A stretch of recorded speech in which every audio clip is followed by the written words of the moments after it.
नमस्तस्मै विष्णवे प्रभविष्णवे।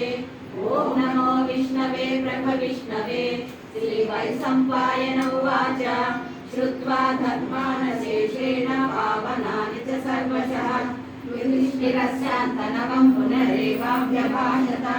युधिष्ठिर उवाच किमेकं दैवतं लोके किं वाप्येकं परायणं सुवन्तः कं कमर्चन्तः प्राप्नुयुर्मानवा शुभम्।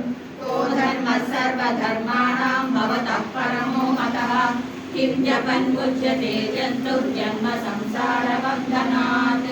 श्रीकृष्ण उवाच जगत्प्रभुं देवदेवम् अनन्तं पुरुषोत्तमं सुवर्नाम सहस्रेण पुरुषः सततोत्थितः तमेव चार्चयन् नित्यं भक्त्या पुरुषमव्ययम्।